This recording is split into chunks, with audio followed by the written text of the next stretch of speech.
Good afternoon. Let's play some more Shadowrun. We find Coyote, or found her rather, alongside her friend, boyfriend, partner, fuck buddy, Paco. We've now been told about another murder that's just taken place. It's probably the same guy that killed our friend Sam, so we're investigating. Oh, we just came to a warehouse. Yes. This warehouse, in fact.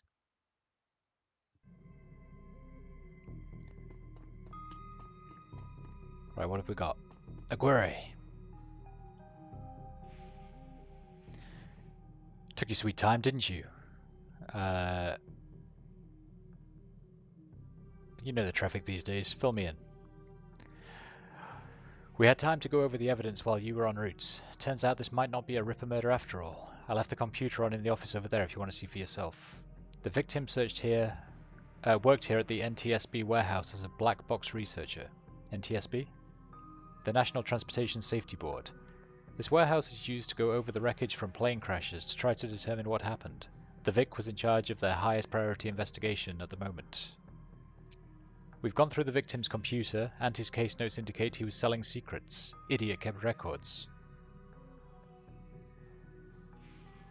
Spilling corpse secrets? Not the wisest career choice. Nope. Some runner like you probably offed him to cover up his corp master's involvement and tried to make it look like a Ripper killing. Here's the office key. Check it out for yourself if you want. So, investigate the murder scene. Just investigate the murder scene. Well, first, is there anything else interesting around here? Who's this guy?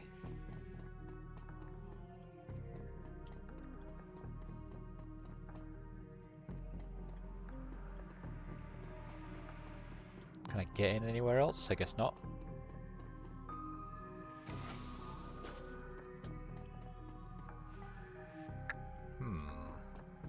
Hello, what's this? This appears to be the victim's locker. The door is slightly ajar. Inside you see several of the dead man's personal items. The toothbrush. The blue toothbrush is still wet from being used. It smells of mint and cigarettes. The comb is black plastic and has some wiry grey hair stuck to it.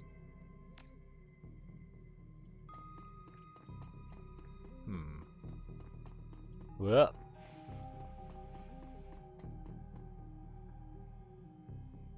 I like how I run to the side of the computer to activate it. The researcher's work cyber terminal has been left on, presumably by the Lone Star investigators. Read the notes for case file 95.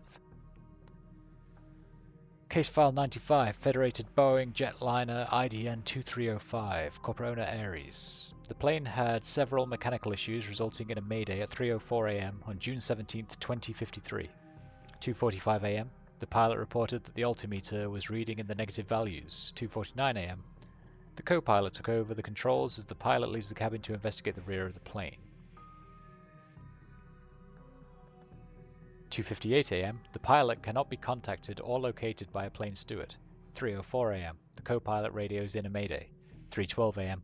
The plane crashes into an empty field in the western North Dakota. Case file 96, Pratt & Whitney Unmanned IDN 327, corporate owner Ares. Summary, redacted. Time lock, redacted. The file has been corrupted. The notes that appear on screen pertain to NTSB case file 96, the crash of an Ares jetliner near the UCAS and Shu national border. The crash is reportedly the result of an equipment failure. Reading further into the investigator's notes, you find substantial evidence linking the crash to an experimental Renraku research initiative. This information could be worth a great deal to the right buyer. You download the researcher's notes to your PDA.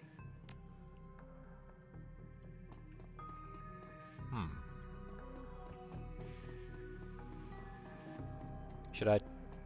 Does he say anything else? What? If this was a corp hit, why'd they leave the evidence on the computer? Good catch. That information is probably worth a fortune if you found a buyer.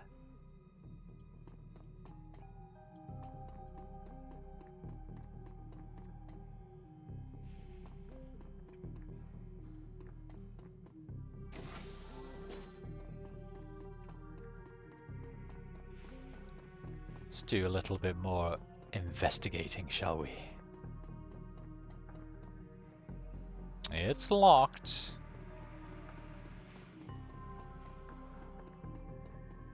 I can't get in there either, I suppose. Alright, we'll call it a draw.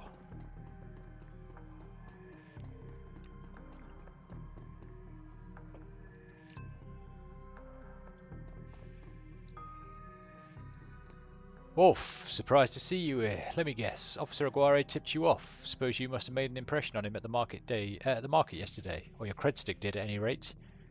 Anyway, surprise, we've got another Ripper victim on our hands.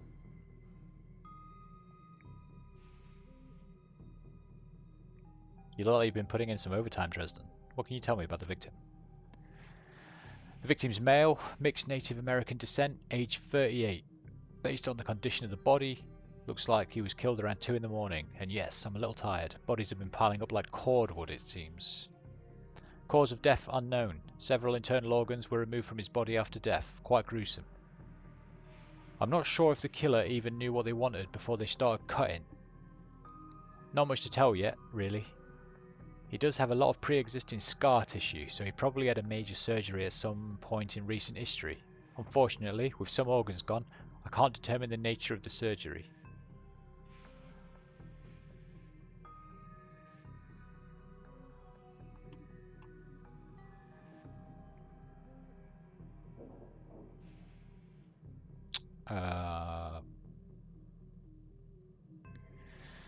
Nice hole where his chest was. So what was on the butcher's shopping list?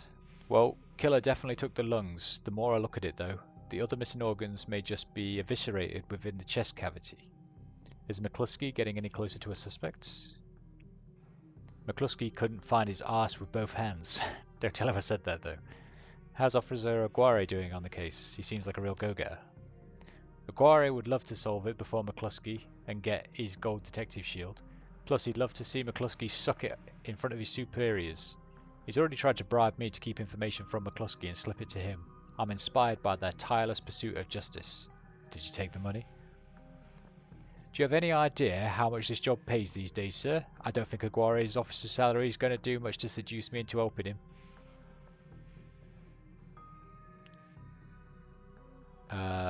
Sounds like the Ripper is taking a different trophy from each victim. Sam's liver, this guy's lungs. Any theories? Sorry, I don't do theories. I'm just a scientist who happens to prefer dead people. However, while there was massive damage in the chest cavity, I can see that the victim's lungs were transplants. Which is interesting, since another victim's missing a heart was also a transplant. Granted, modern medicine has made organ transplants relatively easy, but it is an odd coincidence. But as a scientist, that's just that, a coincidence. This is only the third body I've personally examined. One of our other branch managers handled the other two. If I find that more of the victims had organ transplants, I'll let you know. Who's the woman over there? No clue, she just showed up. Next to kin, I think. I'll take a look around.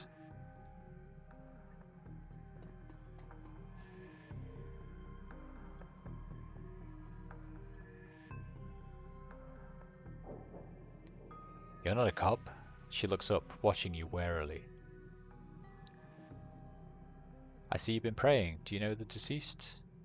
Yes, he's my older brother. I've asked Bear to help me speak to him. She shakes her head, looking like one who has found herself lost for the first time in her life. But I'm afraid his spirit is too disorientated by his recent journey to answer me. You're a shaman? Yes, for all the good it's doing me. If I could just make contact, I might be able to deliver justice and follow my brother's spirit to rest. Were there any other witnesses? Not so far as I can tell, not among the living anyway. Realization then dawns, bringing the light back into her eyes. But my brother's spirit may not be alone here this night. She closes her eyes and concentrates, droning a low chant you can barely hear. Yes, there are others. Other spirits who may be of help. Her features harden in frustration, as if she's searching for something that remains elusive. Sighing, she opens her eyes and fixes you with a stare. But I can't do it alone. What do you need? This warehouse contains the spirits of plane crash victims trapped between worlds. They wish to help, they wish to be heard, and I think they have something to say about my brother's murder. Lone Star won't let me in there, but you seem to have the run of the place. If you can find personal items that belong to the victims, I believe that I can summon a spirit to speak with us.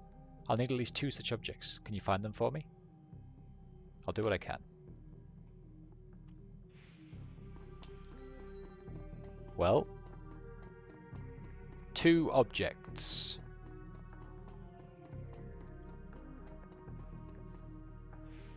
So we knew there's at least 2 objects in here, right?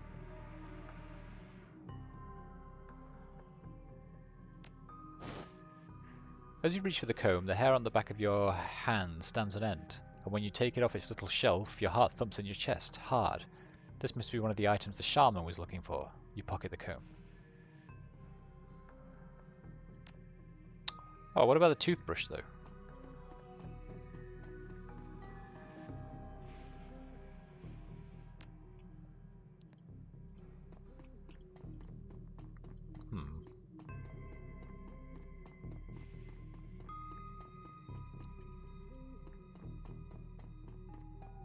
Ah, I saw that. Did you see it? Because I saw it.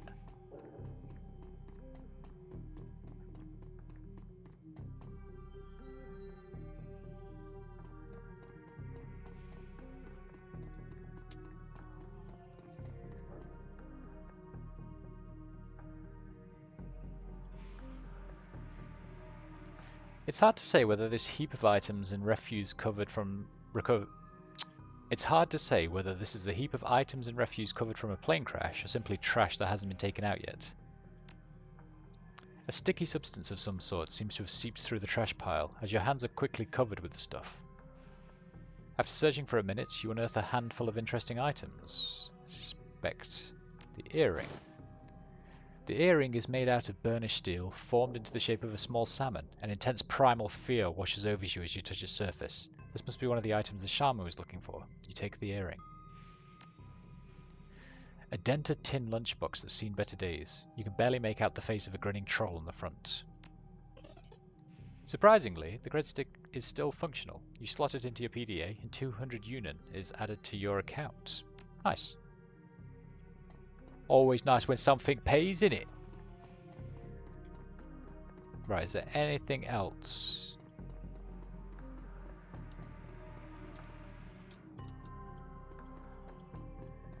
I thought I saw something up here as well.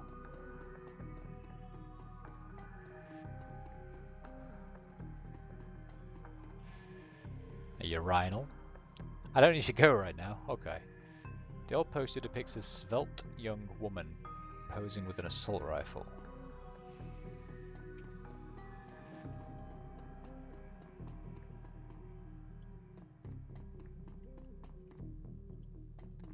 And can I leave? Oh, how do I get in there?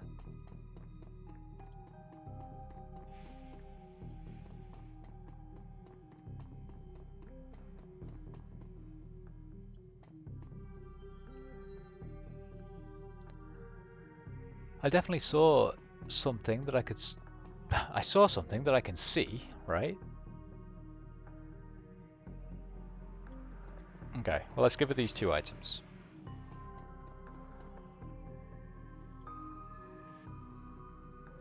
It feels as though you have found enough objects.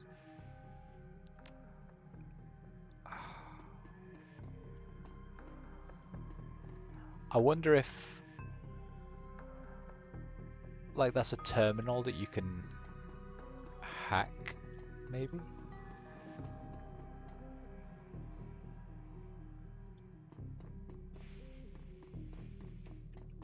Oh, fuck it. Let's just say, yeah, I found enough. There was no way into any of these, were there? They were locked and...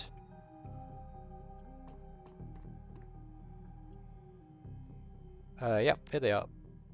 You hand her the objects you found. She closes her eyes and chants over them for a time. When her eyes open again, they're filled with tears. Thank you. These items are all I will need. It shouldn't take me long to... What the hell is all this?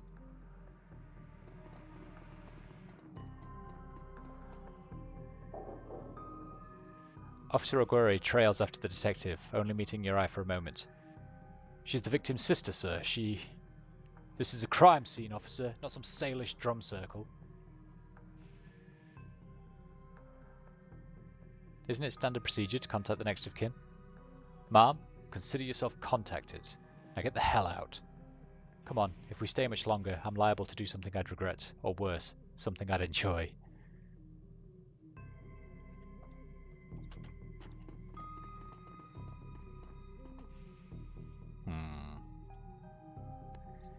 That man is an ass. She stares daggers at McCluskey from across the warehouse. But there's no helping it now. I should just be grateful you were able to collect the items before those clods carted everything off. Can we still summon the spirit? Not from here, I'm afraid. Spirits such as these have domains to which they're anchored. We need to get back in there.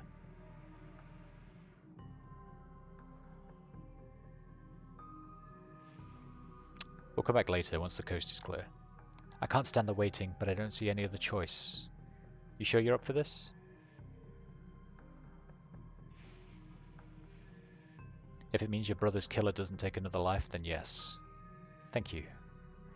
Now, since we have the time, we should probably enlist some help. They may post security overnight. And I'm going to go out on a limb and say you know where to find the kinds of people we need. Just smile. Good. I'll put the money up front, if you find the bodies.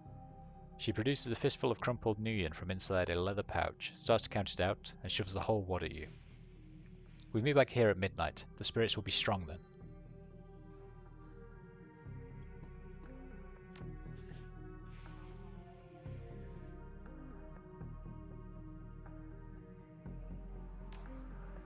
Okay. As you start to leave the warehouse, your comlink chirps and the face of Coyote pops on the screen. Hoi, Wolf. You in the middle of something? Just getting jerked around by Lone Star, same old thing. I hear you. I don't know if I ever told you this, but I was born in the Royale. BTL pushers like Stevie J ran the squats. Ran my world when I was growing up. I remember. Whiz. I have a cousin, Gino, who's been missing for months.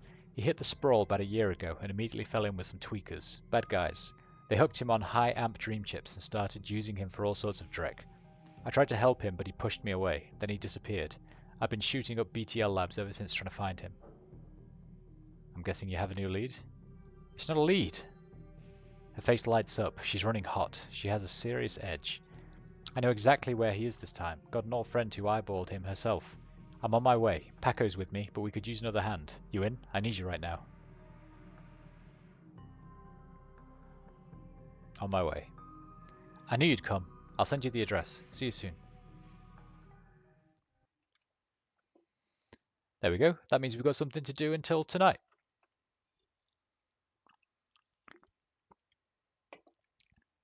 Remember at the start of the game when it was like you got fuck all to do? Coyote's Crusade.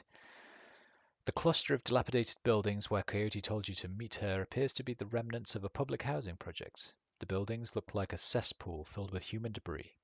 You find her standing with Paco on a street corner, eyeing the roofs, the doorways, the windows. Despite his attempts to engage her, Coyote barely says a word as the three of you weave your way through the tenements. She walks purposefully, her new cyber hand flexing open and closed with each step. It's unclear whether the action is voluntary or not. You circle around the back of the building and Coyote jumps up, grabs the bottom rung of a fire escape ladder and pulls it down. Without a signal, she starts climbing towards the roof. Paco looks at you worriedly and starts up the ladder.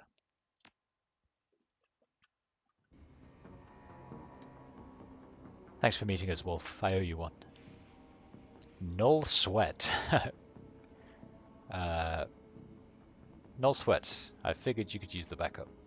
Yeah, you never know what sort of firepower to expect in one of these BTL squats. Oh, hey, listen. I got good news for you. You know Sam's sister, Jessica? One of my contacts found her for me while you were on your way here. I called her and asked her to meet you at the Union later today. Hope that helps. Good job, thanks. Least I can do. Alright, let's get this done. My cousin, Gino, should be in one of the squats past that door up ahead. I hear there's a whole lab set up in there. From my experience, there's usually a lookout watching for cops outside and a guard at the door inside. Like I said, I don't know how much firepower to expect, but these guys are nasty, so stay on guard. I just want to get in, grab Gino, get out. Right behind you, babe, let's do this. Coyote and Paco must survive. Find and rescue Gino from the the bacon lettuce tomato bushes.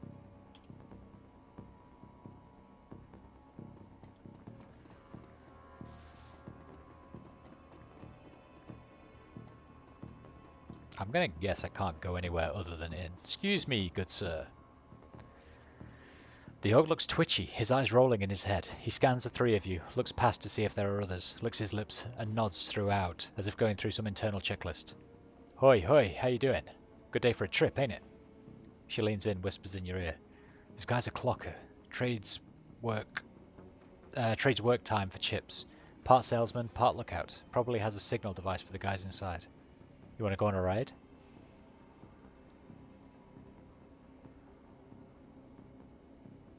You sell... Wait, what kind of rides can I go on? We got it all of it. We got it all, yeah. What you want to do? You want to do some crime? You want to be bad? We can hook you up. Don't roll that way? Want to be a hero? Be a hero. We got fairy tale Drek Chummer's love. You name it. And you can slag and frag to your heart's content. That's the real thing, right? Slagging and fragging. Don't matter what the trip is as long as there's slagging involved, right? Yeah, sure, dude. Coyote's eyes are hard, her pupils tight, little pinpricks of hate. You do snuff too, don't you? The clocker looks around, more nervous now. Maybe, yeah, maybe. For the right price. You can feel it. What it's like to die. What it's like to kill.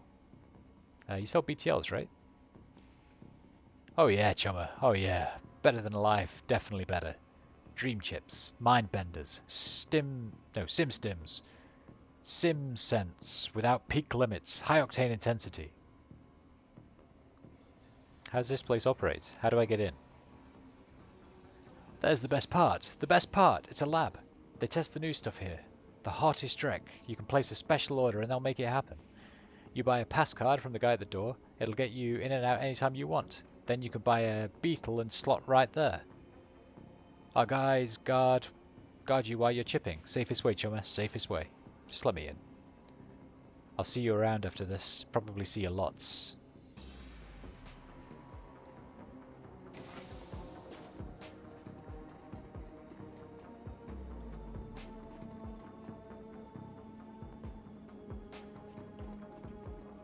Hello, concerned woman. The woman is probably in her 30s, but hard times have aged her. She looks at you with concern. Don't do it, friends. Don't slot that Drek they're selling. BTLs are killers. Theirs most of all. Sound like you know from experience. She pulls back her hair to show you. No implant. Then her mouth tightens and her eyes well up with tears. I do. I know. Lost my husband. Lost my son. My daughter. They use her. To record. Tears stream down her face.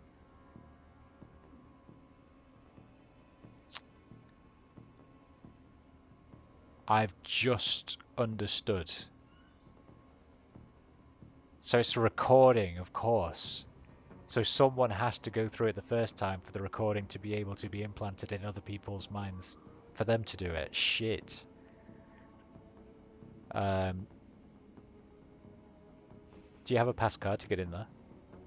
No, but Jamal has. My son's card. Took it off him when his brain fried.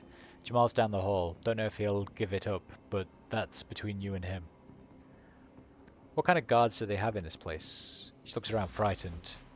They're serious. This place is backed up by the Yakuza. Japanese mafia. Oh man. How many and what kind of firepower? There's a guy on the door, Charlie. He sells passes to get in. He's not tough, blind in one eye. There's another 5 or so wandering around. 2 of them are bad news, covered in magic symbols. Mean. 5 or 6? That's not so bad. We have surprise on our side. Any chip heads inside the lab? Yep, all day, all night, and they can be dangerous too. Chip heads? Dangerous? Once someone's chipped, they can send them any program they want, make them do whatever, turn them into whores, killers, anything. We're looking for a kid named Gino. Know him? Who doesn't? He's here all the time. Gino's a clocker, trades his time for chips, like their little errand boy. I saw him go in there this morning. Hasn't come out, so I imagine he's still riding a dream chip. Thanks, concerned woman.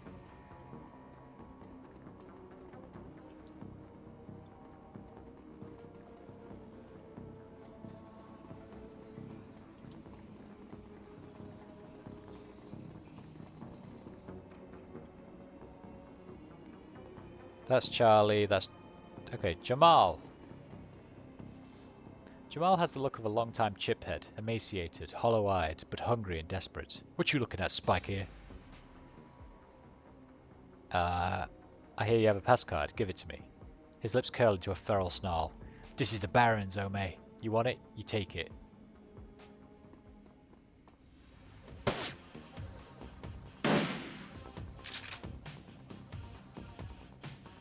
What's going on out there? I don't know. I didn't mean to start a fight. I'm so sorry.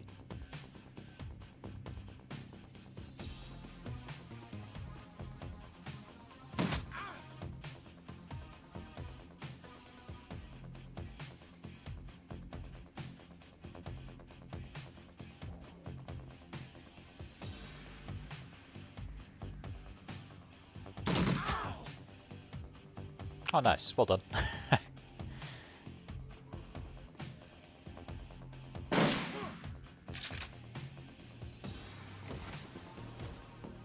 Oh, hello.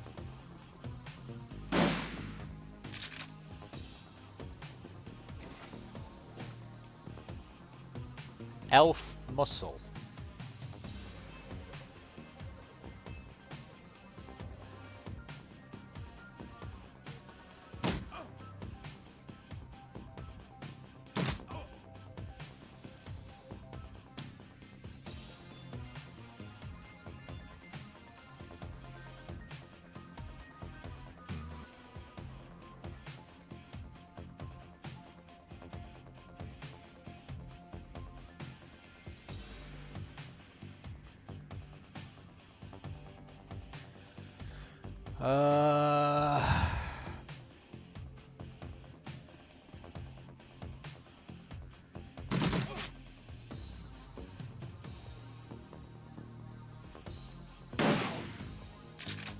Right, Charlie's going down. Oh, oops. Sorry. Sorry, Paco.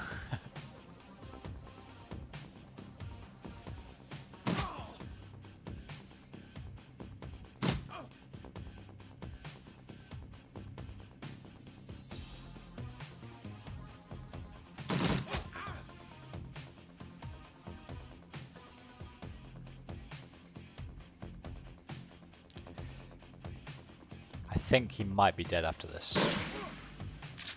Ah, fuck.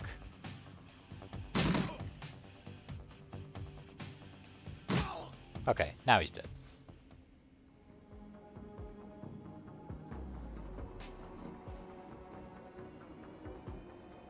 You pick up a worn and mangled notebook. It smells of sweat and alcohol. The notebook contains lists of illegal SimSense rides and the names of clients who have purchased them. Look for interesting BTL names. Better Than Life rides run the gamut from fantasies like I Can Fly to real-life recordings such as Bum Killer. The list of rides doesn't seem to have much value. Look for interesting client names.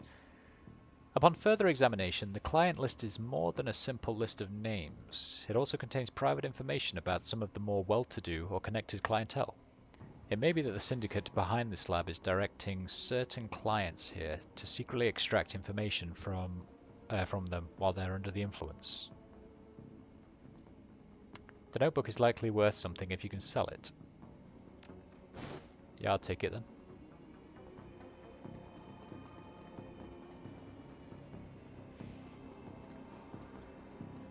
This guy was supposed to have something for me as well, right?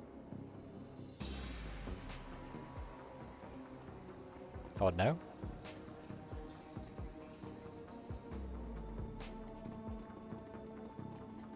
Or is that just I can go in now? She'd run away, because she probably should. Nah, she just doesn't want to talk to me. Understandable, really. Where's he gone? He's just kind of loitering. He doesn't mind. He's he's okay. The fact that he's just heard shooting in there.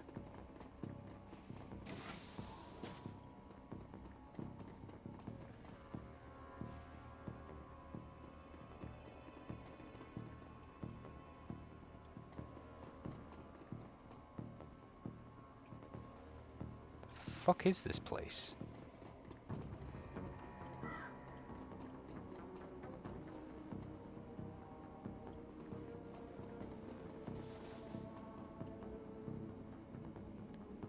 I'm guessing that's where I need to go. Is there any items up here? Nah, of course not.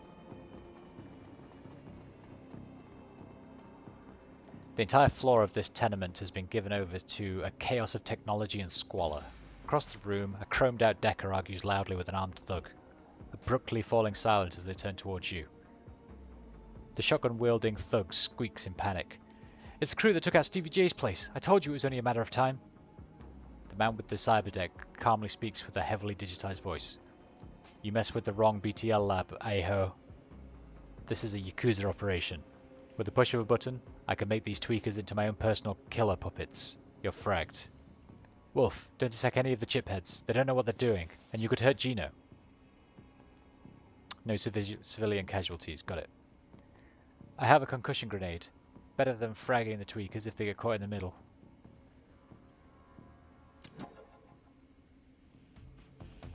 "Dance for me."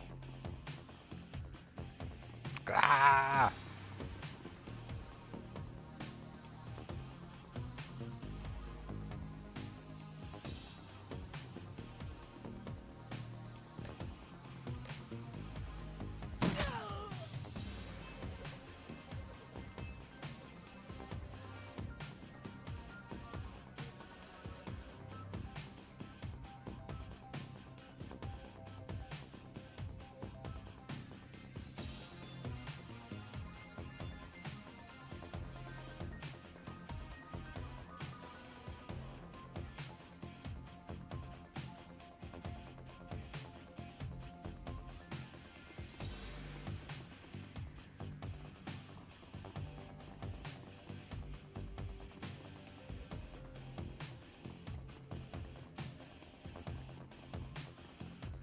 Ah, more of them.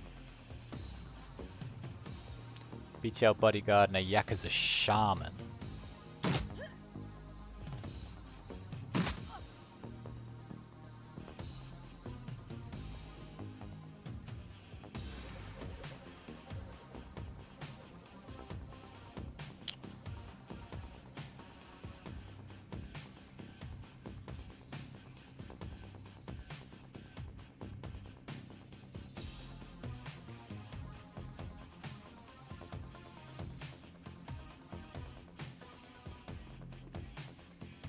Can you get to him from there?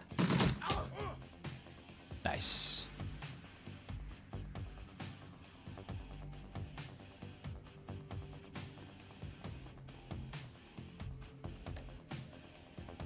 What's this? Kneecap. Does -1 AP but reduces HP damage by 6.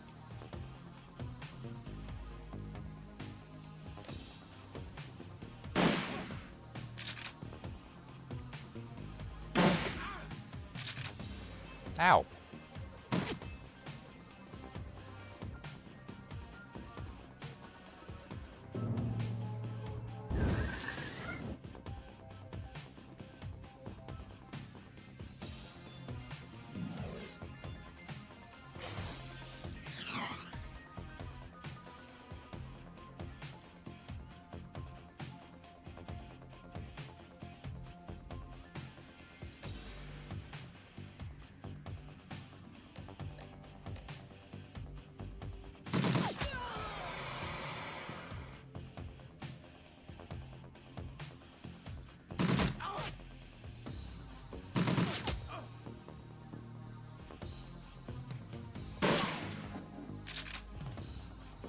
Okay, good. They're all asleep now.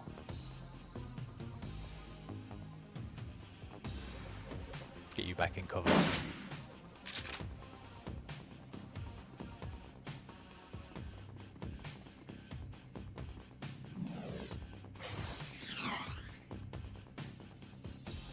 Missing is always ideal. Very good.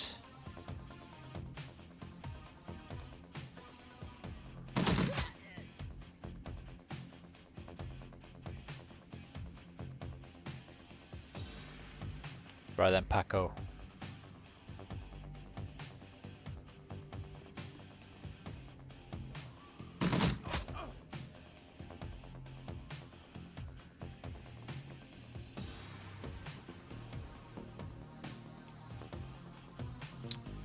Uh...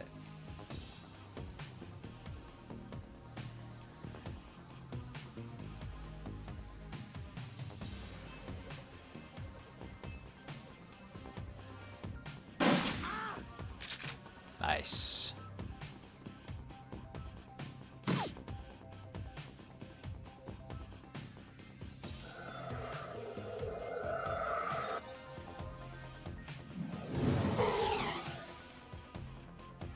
Where are you going, you cowardly custards?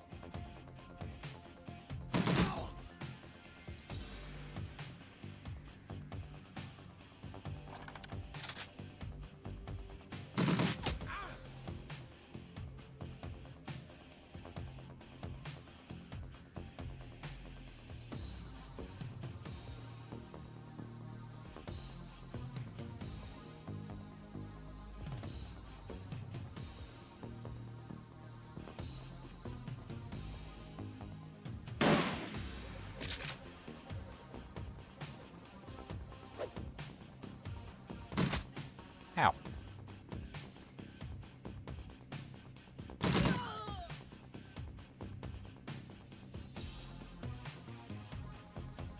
Who is left? Is he a bad guy?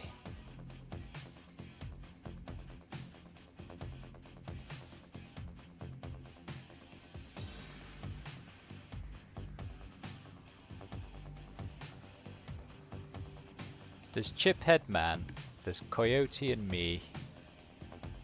What does Wounded 12 mean? I don't actually know what any of this means. Oh, is that like just how much I've been hurt, I guess?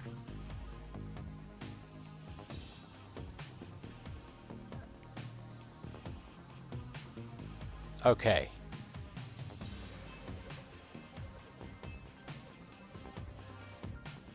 Go on then, let's sprint down here and see if this man does anything. I guess.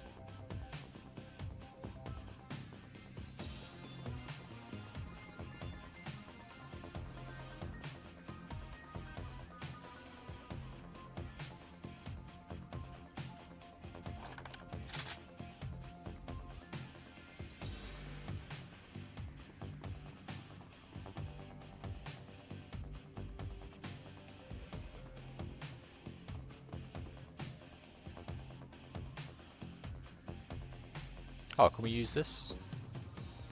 Better Than Life database management system. Forcibly end the puppet BTLs.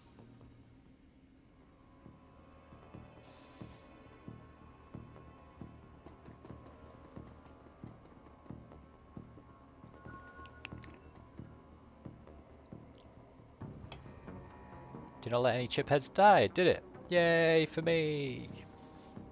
Oh, that was Gino. Okay.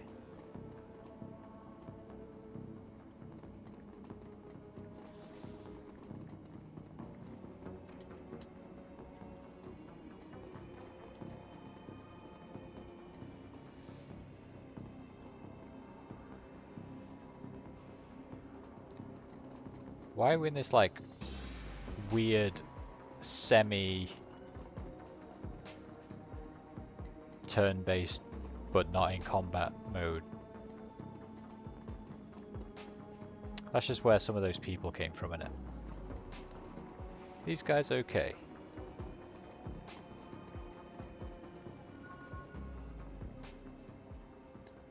You eject the BTL Gino's been riding. He gasps suddenly and his eyes flutter open. He looks confused. Worse than the other chipheads you've seen. His lips are white and chapped, his eyes sunk into his head. There's vomit on his shirt and sweat on his forehead. When he speaks, his words are slurred. He's burnt. What the hell? Who slaughtered me out? Who fragging slaughtered me out? Gino, it's me. It's Carla. Gino looks at her with glazed eyes. No recognition. Just let me back in, goddammit. This is bullshit. I don't want to be here anymore. Just let me back in. He looks around the room angrily. His hand reaches for his implant. Coyote grabs his wrist, stops him. Gino, no. Coyote, be careful. Gino wrenches his wrist from Coyote's grasp and he staggers back, reaches under his shirt and pulls out a gun. Coyote watches him, horrified, with tears in her eyes. Gino waves it around, blinking wildly. Back off! Just back the hell off! Take it easy, Gino. We're backing off. He presses his hands to the sides of his head, his finger still on the trigger. He squints. What the hell is wrong with you people? We're trying to help you.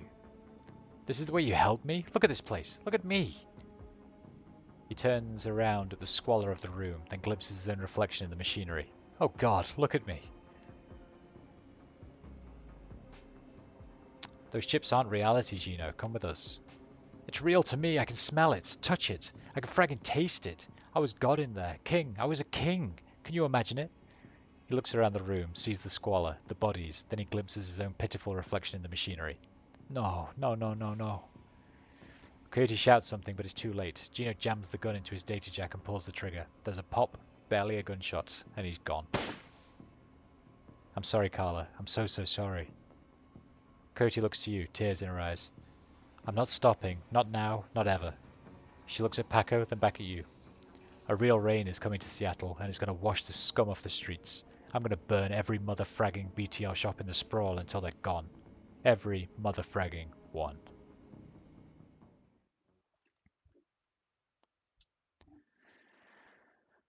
Shannon's plan is the best lead you've got to find out more about the Ripper, but getting back into the warehouse is going to require some support in case the dreck hits the fan. The Seamstresses Union will have exactly what you need, a fixer. Finding this necessary middleman and deal broker is key to most plans involving Shadowrunners. A good fixer is worth the million. It's their job to have the contacts and know who's good at what. They'll pull together the team you need. Magical support, skilled street samurai for muscle, or a Nova Hot Decker for matrix work. Running the Shadows is a life and death gamble. It pays to hire the best Shadowrunners you can.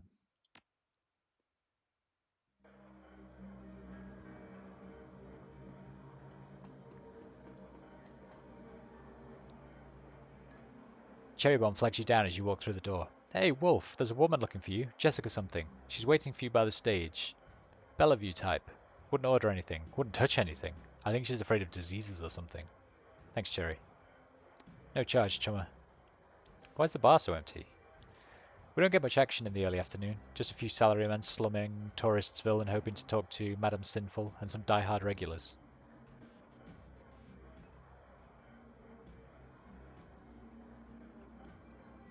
Madame Sinful?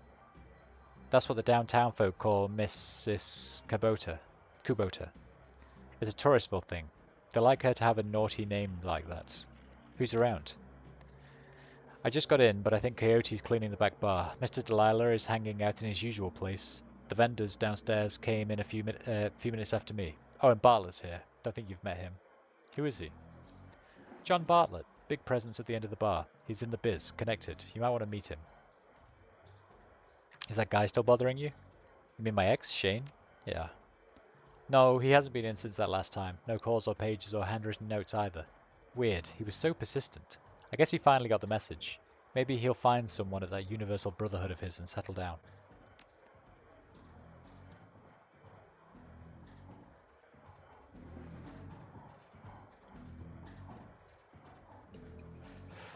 Full of life, with a quick smile, the man tilts his head and watches you approach. Hey guy, what's shaking? Have you looked around? There's a whole lot of shaking going on. I got something that might rock your world if you got the time. Time is money, I'm listening. You ever heard of the Nephilim Network? Of course you have. An in-the-know guy like you has to have heard of the premier merc team out there. If you say so. We're a tight unit. We cost a bit more than the common rabble, but we're worth it. Okay. I'm very busy. You show me something worth my time or you walk away. Data from the NTSB. Renraku would pay to keep it quiet and Ares would pay to know what it is. I got 800 Nuyen for something like that. Deal. It's done. You change your mind? Got a juicy list of BTL clients straight from the Yakuza Syndicate lab. That's dangerous info. I'd rather not handle it, so how about 600? Deal. It's done.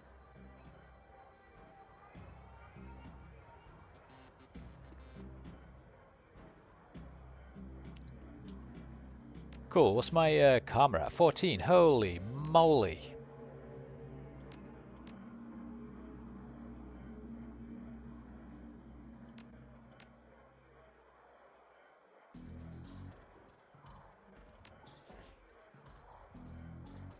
Well, there we go. That took me right up. In fact, I've only got one more body to get. One more body, then we'll push into quickness until 11. And then we'll smash up the rifle, because he's doing well with a rifle, is he? Is he? Isn't he?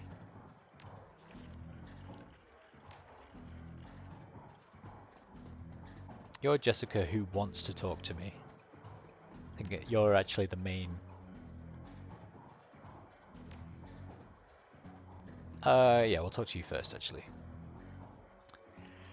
At a glance, you can tell that Sam's sister Jessica is from a different world. The opposite of Sam in almost every way. Her suit is tailored, her eyes are sharp, and her style exudes authority.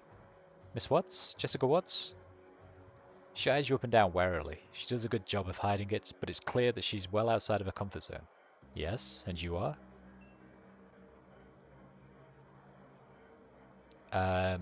Wolf, I'm looking into your brother Sam's death. I was told as much on the phone. A woman who called herself Coyote contacted me this morning to inform me that my brother was dead, and that I should come to this place and speak to someone about an investigation. I'm very sorry for your loss. Thank you. And I appreciate you coming all this way. I'm guessing the Barrens isn't what you're used to. I must admit it isn't. None of this is. She then furrows her brow, regarding you more critically. You're not with the police, are you? No, I'm not. Is that a problem? Her frown grows more pronounced. No, it's just that I don't want anyone else getting hurt on account of my brother. Surely there is an official police investigation going on. Why not let the professionals handle this? I think they can use all the help they can get. But you must have better things to do than waste your time searching for whoever killed my low-life brother.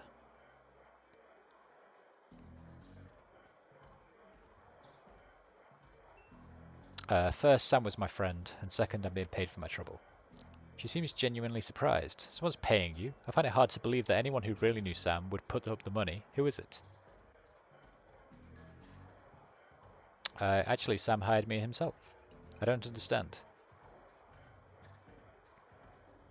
He set it all up before his death as a contingency. Am I to believe that my drunken sot of a brother hired you to find the person who killed him after he died?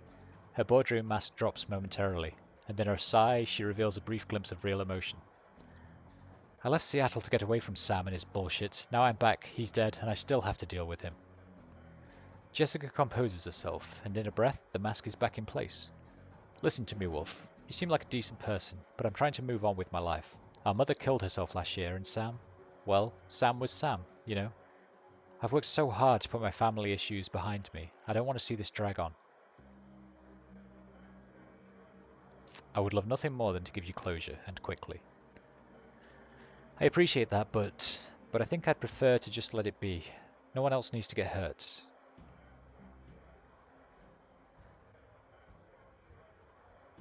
Your brother had my back when I needed him. I can't walk away from this. Are we talking about the same man? My brother was worthless. Wolf. Worthless. He used people. She sighs. She's done. Never mind. I can see that you're not going to let this go, and I respect that you're honouring my brother's memory in your own way, but I hope you can understand how emotional this is for me. Jessica's demeanour instantly changes, from reluctant to helpful in the span of a single meditative breath. Maybe you can do things in a way that the police can't, and maybe I can help. What do you need from me? When was the last time you saw or spoke to Sam? It's been ages. I can't even remember. The bartender here recalls Sam complaining about arguments with his sister. I don't know what to say. Maybe he dwelled on the past when he was in his cups. We certainly argued enough when we were younger. Where were you on the night of Sam's murder? I will overlook the implied accusation and tell you that I was at a fundraiser all evening, a very crowded fundraiser. Did he have any enemies? Sam's biggest enemy was Sam. I don't know of any others. You would likely know better than me these days. Were you and your brother close? I think I've made my feelings about Sam pretty clear, don't you?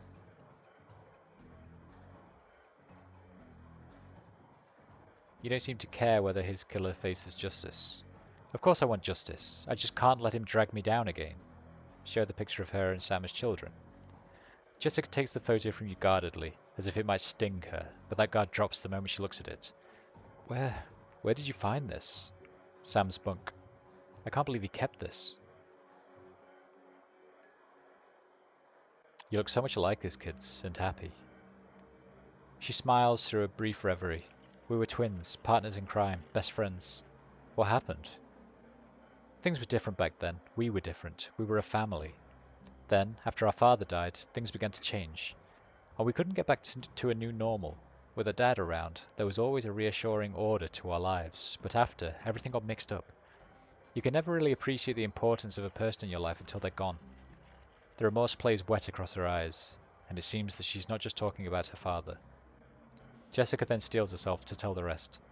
Sam tried to be the man of the house. He truly did, but he couldn't handle it, and pretty soon he had spent every dime of our father's life insurance. Every dime. And that was gone. After that was gone, with Mum working 2, 3 jobs, he spent all her money too. I couldn't stand the way he abused her trust, so finally I just had to leave. She holds the photo forward, one part of her ready to relinquish it, along with the past, and another looking to hold on to both. May I keep this? Please do. Thank you. Tell me about your mother and her death. She was a devout Catholic. I don't think it's an exaggeration to say that she sacrificed her life for Sam and me. But she turned a blind eye to what Sam was becoming, refused to acknowledge his downward slide. I couldn't watch her do it anymore, and so I moved out. After I left, we drifted farther and farther apart. I wasn't here when she died. In fact, I didn't even know about it until I returned to Seattle 5 months ago. Where had you been living before you moved back here? Calfrey. What brought you down there? It was less of what brought me there than what made me leave here. I felt lost in Seattle, so I moved to California to see if I could find myself. And did you? Actually, yes. While I was there, I developed a whole new outlook on life, a vision for what the world could become, and I came back here to help make it happen. I've taken up enough of your time. Thank you, Mrs. Watts. Just as well, I need to get back to the office. But before I go, you should know that I'm re-interring my mother's body tomorrow, and I'm arranging to have Sam buried with her. The funeral is tomorrow at Our Lady of the Blessed Sacrament, 7 o'clock. You're more than welcome to attend. Wouldn't miss it. Goodbye, Wolf. I hope you find what you're looking for. Stay safe.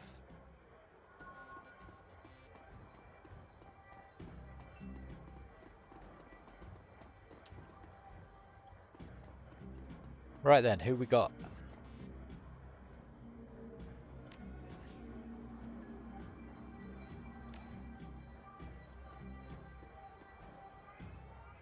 Glad to see you well, Wolf.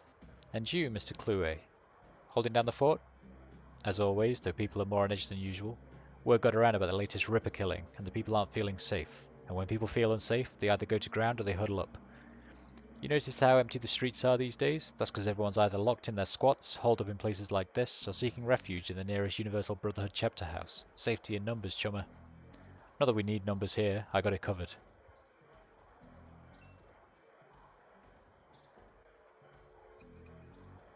I'll bet you do. See you later, Mr. Clue.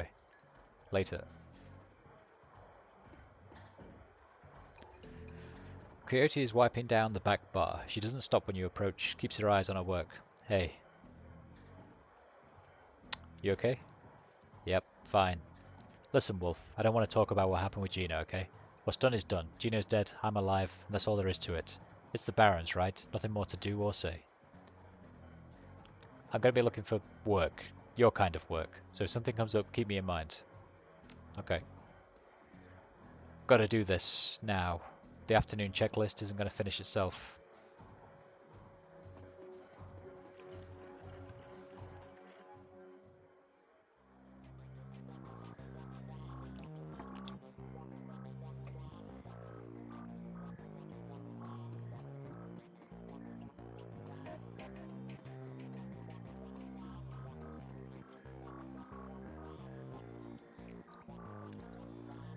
Who was the weapon guy? I think he was the weapon guy, wasn't he? Tell me a little about yourself, Buster. Oh wait. The orc stands to attention and looks every bit like he's waiting for a commanding officer who can crisply salute. He only appears at ease when he's cleaning the barrel of a rifle or counting out the bullets in a magazine. The rest of the time, he appears as he is now, ramrod straight and primed for anything. And how are you, my friend? Fine day to fire a weapon? What say you? Tell me a little about yourself. After a fashion, yes sir, Sergeant in the 31st Californian Militia. It's no longer a recognized unit, but there are those who would say we never were. But someone had to stand up to the tier, and it fell to us. Tier Tangera? Yes sir. I was in Calfrey when the elves came marching down from the north in 36. After the UCAS pulled their support, we had little in the way of an organised defence. What we did have was a stockpile of weapons and ammo down in Oakland. The locals in NoCal held out long enough for us to bring the heat, and I tell you, all the magic hoo-ha in the world ain't enough to stop a V11 hot truck from cracking your dome. We drove them elves all the way back to Eureka. Would have pushed them all the way back to Portland too. But some ninny down south reached out to the Japanese for aid and got her own version of Normandy for the trouble. Things went to hell in a handbasket from there. Don't much like to talk about those later days. So let's talk guns instead. Can I get you anything? What you got?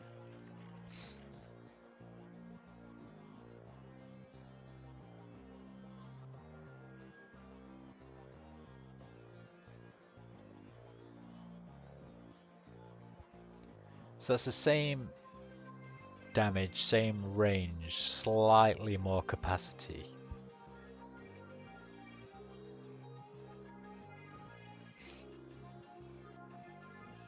I don't know if 800 is worth 4 extra bullets.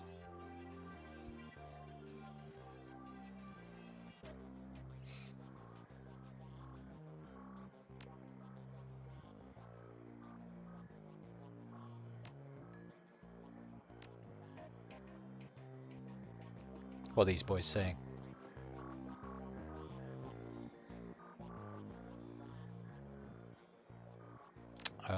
Nothing new from you.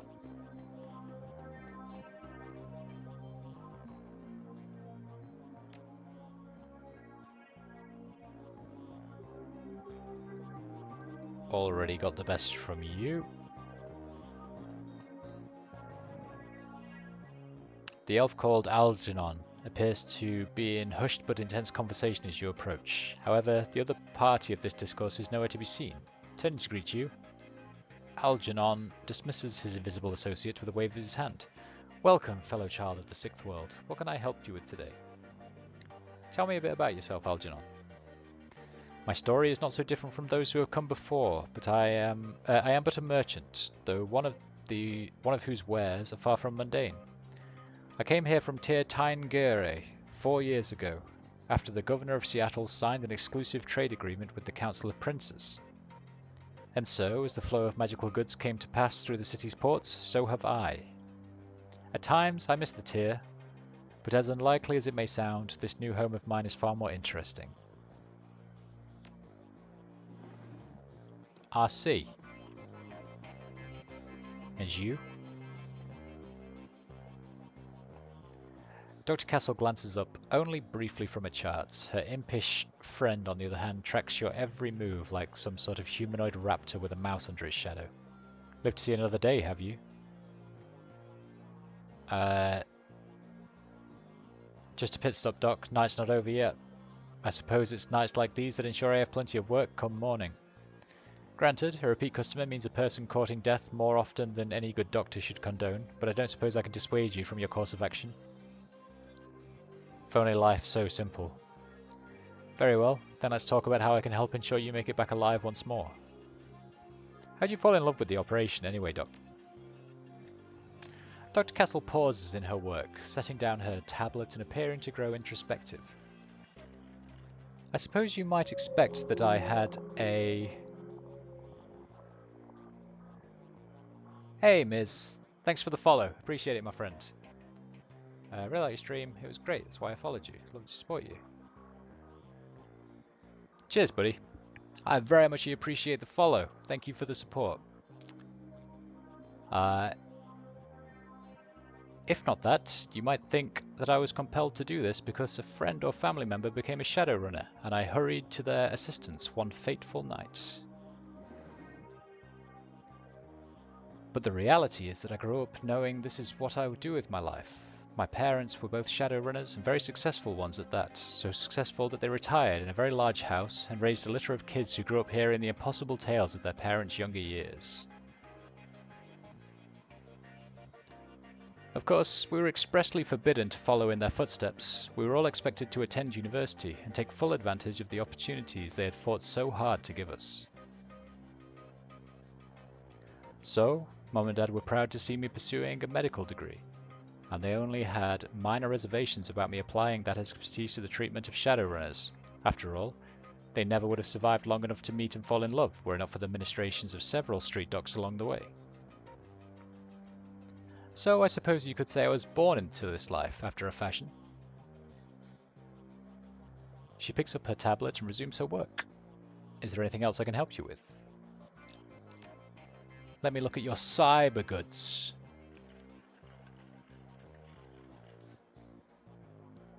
So they add quickness, which is nice.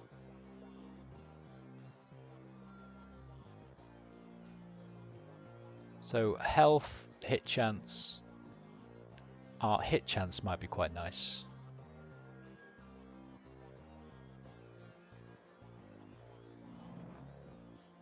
That costs 1 essence.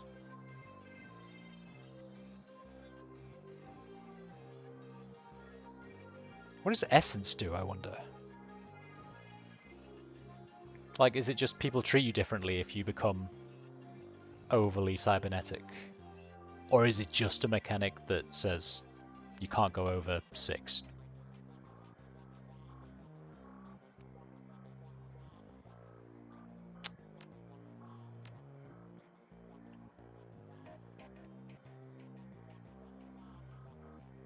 I think pumping up the quickness is going to be good. Maybe just 1 for now, though. And the eyes.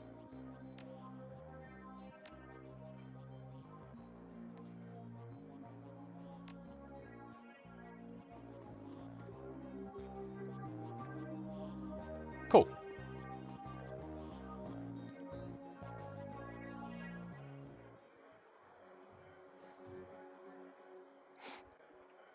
Right, let's talk to this chum.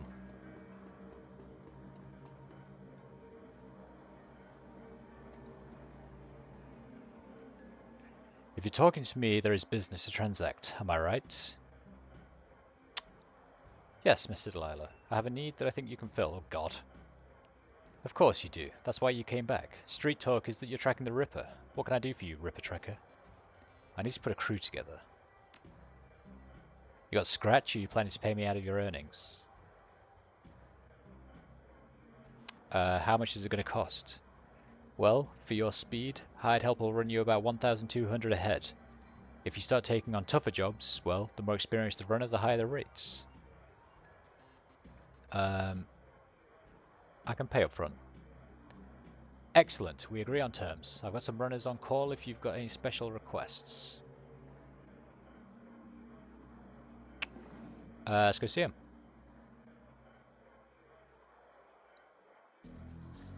Shannon Halfsky is a mandatory. Okay. And what is she? A shaman, I guess?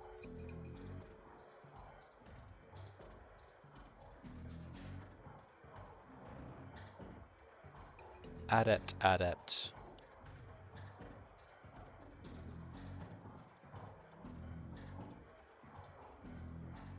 Couple of deckers, some mages.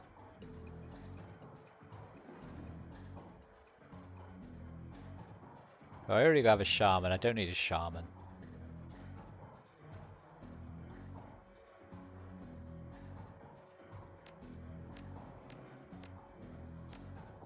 Who has heal? Because a mage with heal might be quite nice. You have heal. Maybe I'll hire Nicolo Novakowski.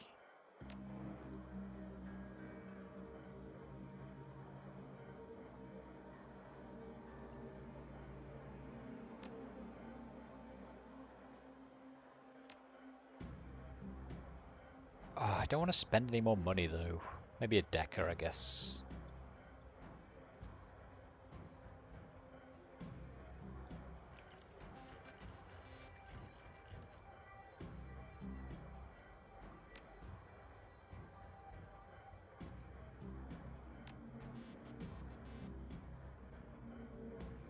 Renraku's best deck, easily modified. That's got 3 programs, that's got 4. You fight with a machete or a pistol, you fight with a Uzi. We'll buy the troll, I guess.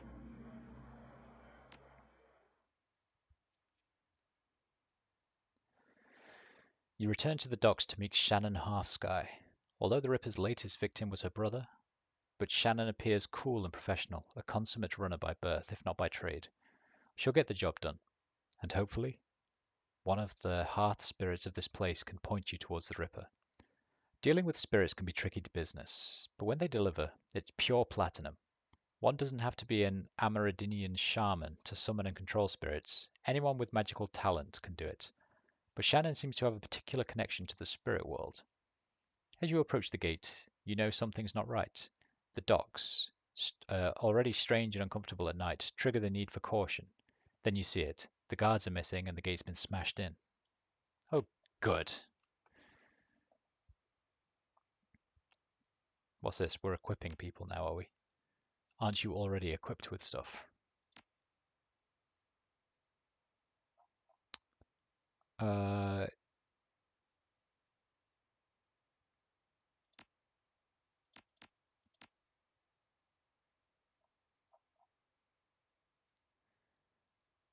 Yeah, we're good.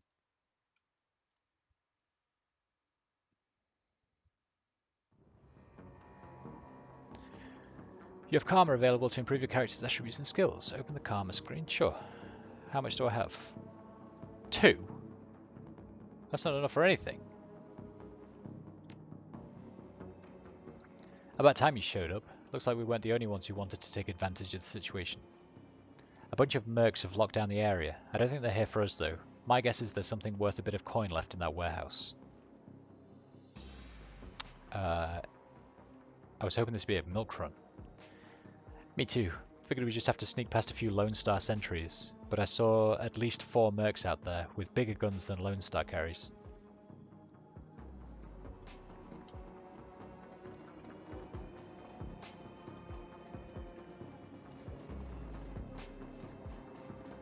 Let's go see.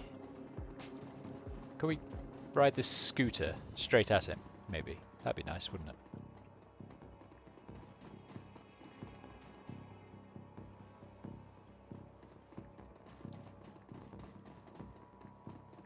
Huh? You there! This block is off limits. We've got a gas leak on the docks here. No loitering. This guy doesn't look like one of the hired mercs. Hey, you even listening? Get out of here!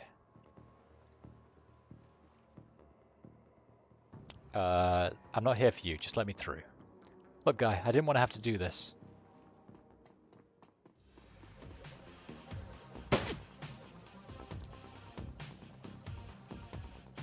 How dare you? That was quick.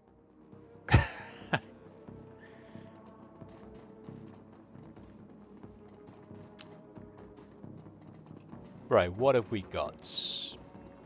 Is there anything worth exploring and picking up? Has someone replenished these crates, for example? That'd be nice. Nope. Oh, what is that? Fan out and secure the area.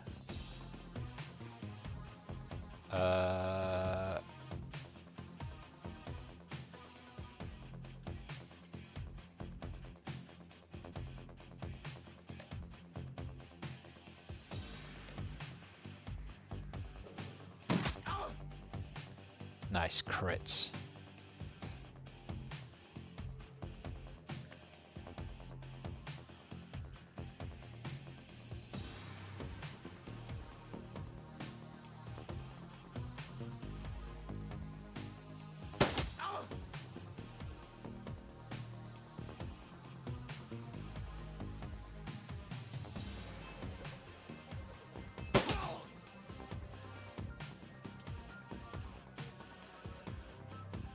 Who else did we have?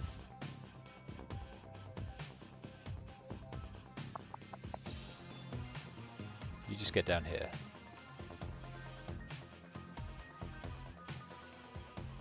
Fuck, I can't see anyone.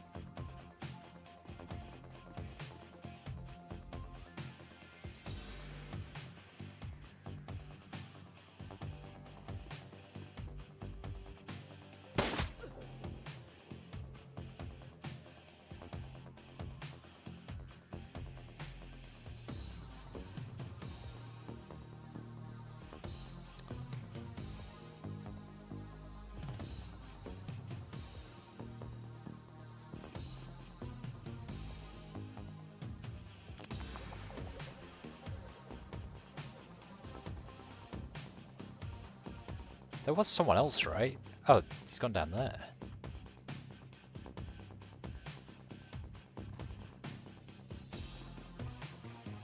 Oh, where the fuck is he going?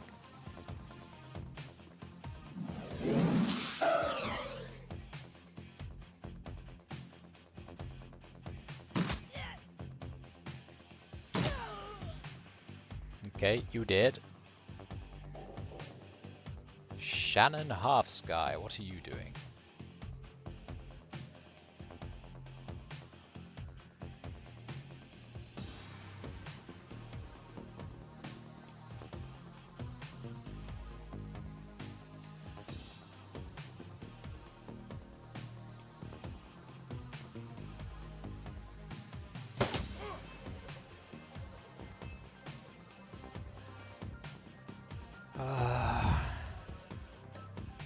What's this? Mark target.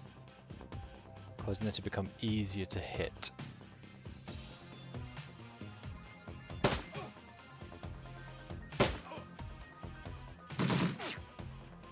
You missed, you fool! Ow.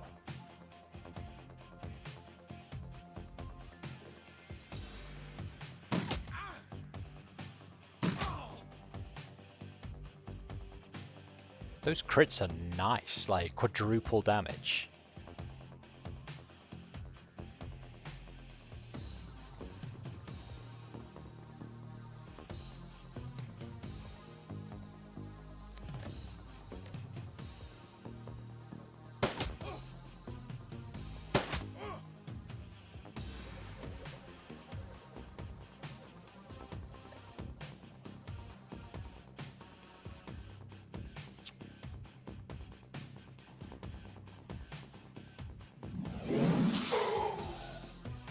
Ow.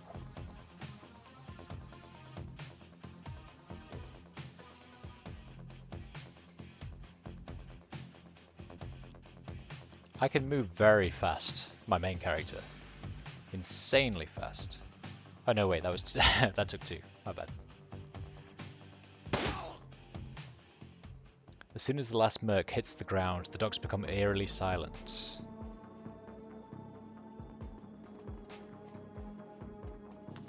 Okay, come on, chaps.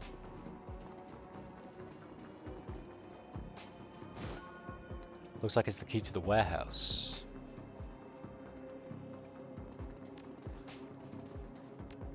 Gave me some karma. What am I? I need 9. Okay. No.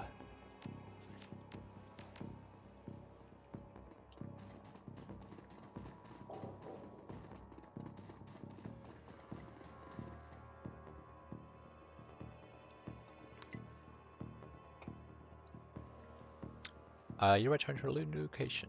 Yes. I will go in the warehouse, yes. You head inside the darkened warehouse with Shannon. Her eyes have that far-off gaze associated with looking into the astral plane. When the world changed, the Native American tribes made a resurgence as well, demanding a place in the new world. They got it. The Salish Shide Council now represents 8.6 million Amerindians across a multitude of tribes, Salish, Maka, Sinkararach, and others. They've adapted to the awakening better than other nations, thanks to a deeper connection of the world, both physical and spiritual. You can see that connection alive in Shannon now. You notice the shift in her focus as she returns to the present. She nods to you. You can sense the spirits in this place. Now you need to find them.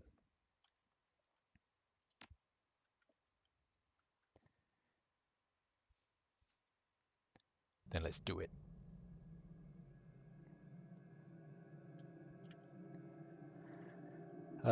Find the pay data, keep Shannon alive, and something else. Defeat the runner crew. Find the data, keep her alive, defeat them, summon the spirits. Okay.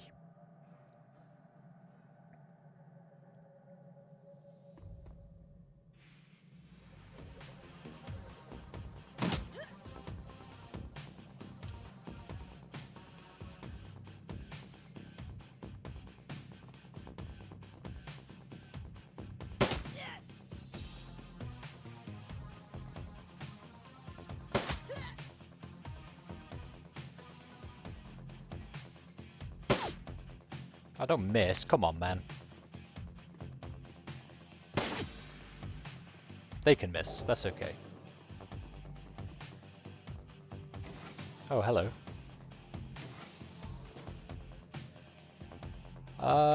Right.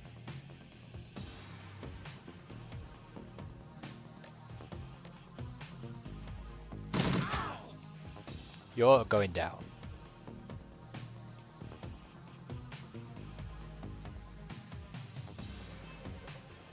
Let's get you over here.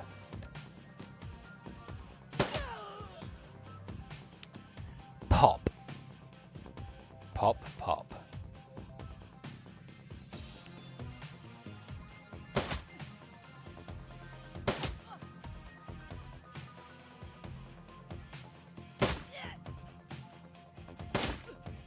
Oh, he's got a lot of health. Ow.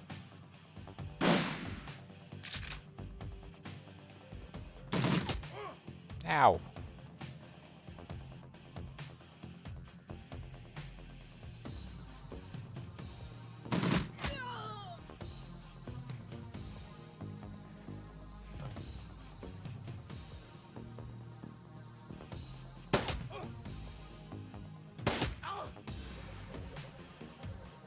Nice. Whoosh. Thought it might be a long shot. Thought it might be a long, long shot.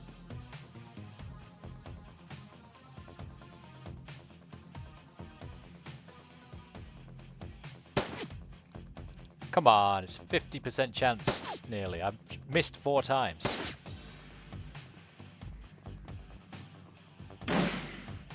Hey.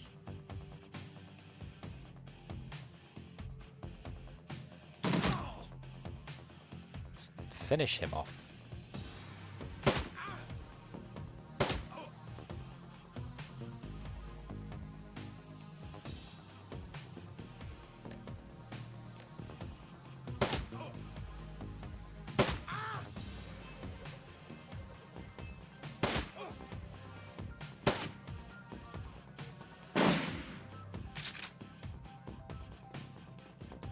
Missing is good. Keep doing so.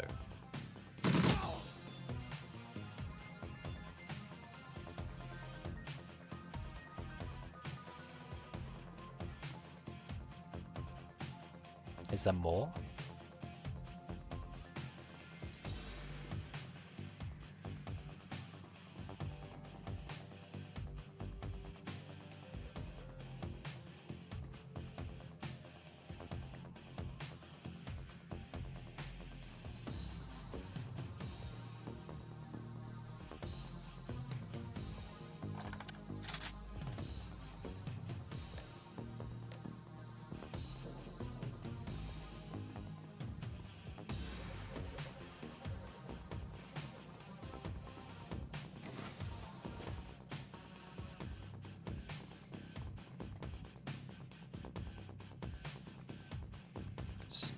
No one in here.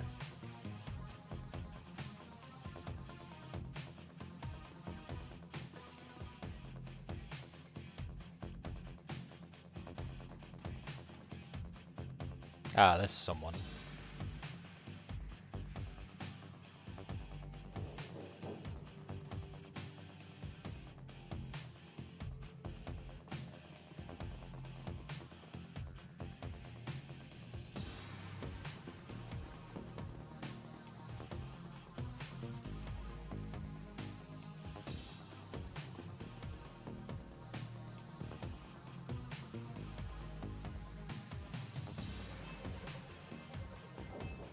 Right, if we push everyone up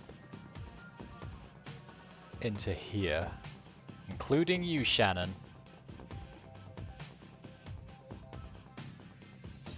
You wait.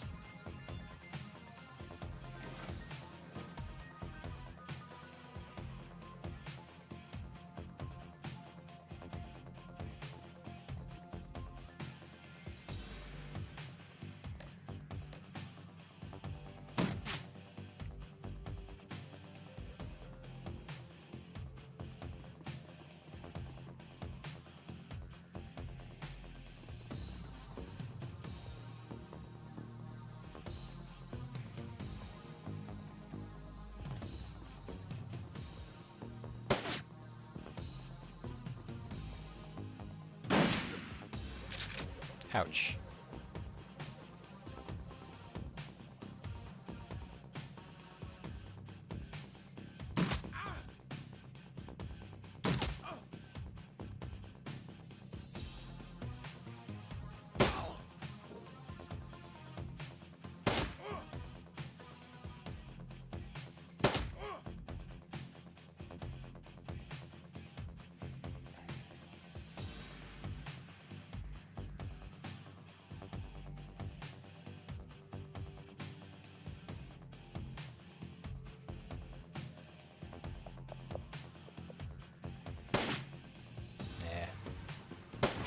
Yeah.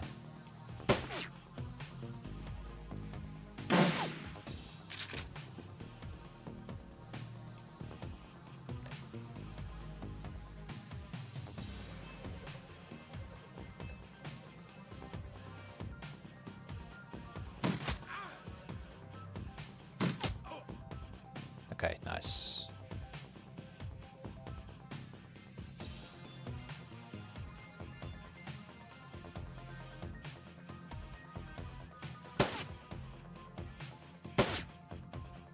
Come on, man.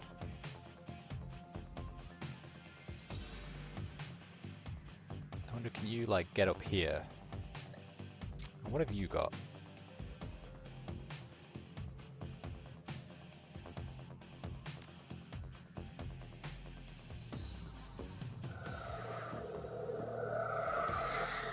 Give yourself some armor, my friend.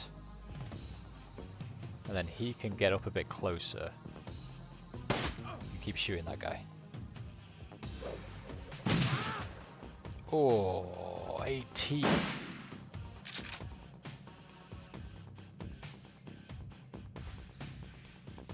Fuck me.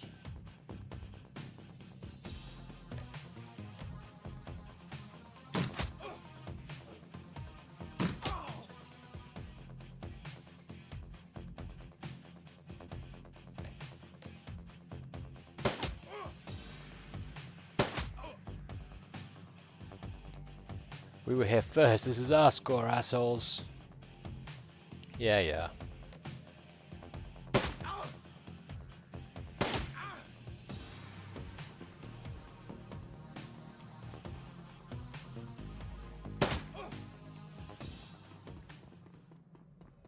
That's the last one. Follow me.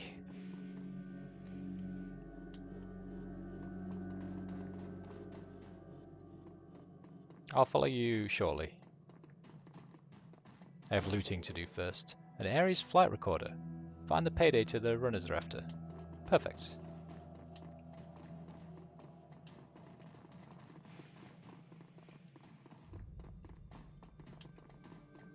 Got to do a little bit of exploring, you know?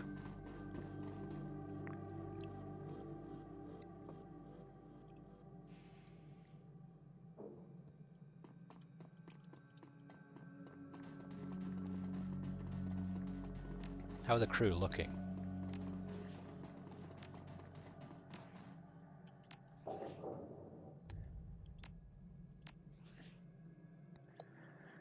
"27 out of 30, 50 out of 50. Okay, they're looking okay.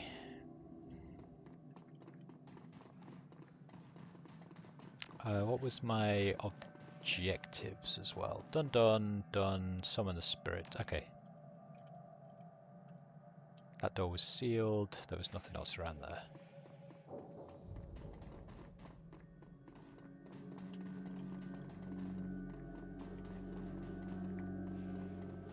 before we summon that spirit, we're just going to check for loot, okay? There's no loot. We can't even run around there. I will now summon the spirits. Forgotten souls. Oh god. They look creepy. The air grows cold and the spirits of dead children coalesce from the vapours of your breath.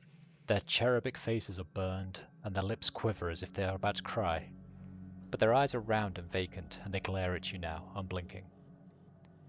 We are the innocents who have perished in the flames, choking on smoke as we fell from the sky, crying for our mothers. You bring anchors to your world, which was once home to us, and we will use them to testify. Show the first magical fetish. We no longer see the world of Flesh Seeker, only the essence and auras of living things. Words, though. Words may echo through the veil, and sometimes we may hear them. Last night, this place was filled with a scream that went on, drawing us to it. It was a man crying out for a witness as he died, and so we came to bear witness, but fled in terror before the malevolent spirit that profaned the man's remains. The spirit was other. It was not of this place. It had twisted its way through the veil and through the dark to come here. Show the second magical fetish. When the other had gone and we returned to our vigil, we found two creatures of flesh. One you would call an elf, unsullied by technology and able to channel the energies of the cosmos. Yet his spirit was corrupted from within. He was dark and twisted, yet not like the other, so we did not flee. The second we knew to be a troll. Ribbons of his essence had been flayed from him, leaving cold machinery behind. His aura was the aura of one simple and confused. Between elf and troll lay the remains of a man whose sister now chanced to us for justice. The elf, his essence remains in this place, where the man died. Perhaps has been left behind, a small part of him, perhaps. Spirit, can you tell us more? The spirits begin to fade, all but one. Its eyes harden, and it takes the full measure of you, as if to commit everything about you to memory. No, we must not stay. With the spirits gone, the young shaman releases her hold on the magical tether, connecting her to the other realm. She reels from the backlash, or perhaps from the emotional toll of knowing her brother's last moments. They saw him. They were with him when he died. Are you alright? She takes a series of controlled breaths, only shuddering with the first few. No, but I will be. I don't want that for him. Not what those poor souls have endured. My brother deserves to be free. He will be, once we find his killer. Yes, the elf and the troll. We must find that piece of the elf that the spirit spoke of. It's our best hope of stopping this. Yeah. Right then, off we go.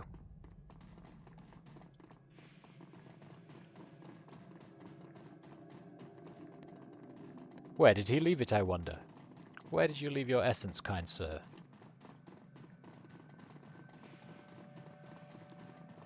Probably at the murder scene, right?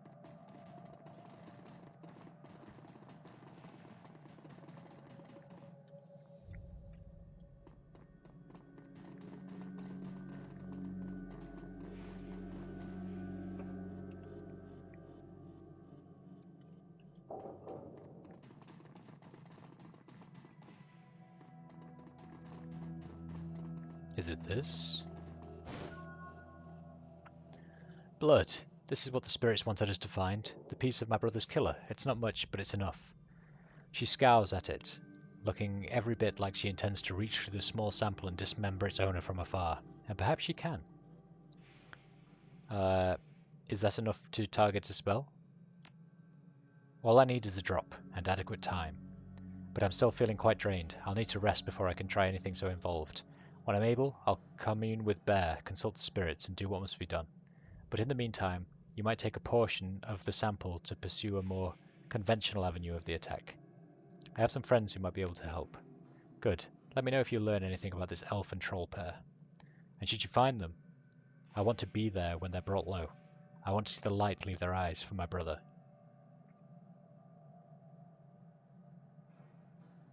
I'll see what I can do.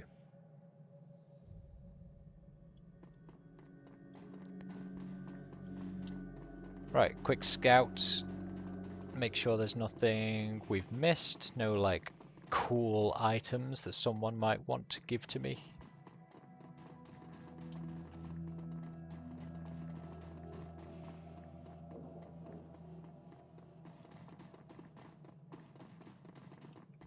Apparently not. Let's go.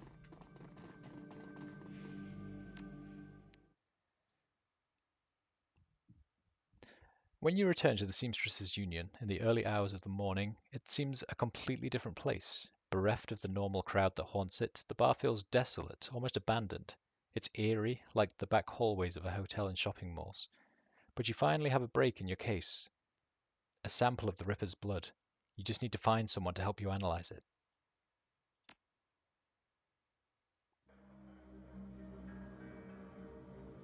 Without its colourful staff, cast of regulars and posing tourists, the Union feels hollow. The front bar and lounge are deserted, except for a handful of janitors. Right. Good. Good. And I think with that, I'm probably going to end the stream so I can go and get some dinner. Because I'm rather hungry. Yes, I will. So, thank you very much for watching. The next stream will be Tuesday or Wednesday, depending on whether I've got D&D, but probably Tuesday, I think. So, for more Shadowrun, I'll see you then. Thanks very much for watching, guys. Take care. Bye-bye.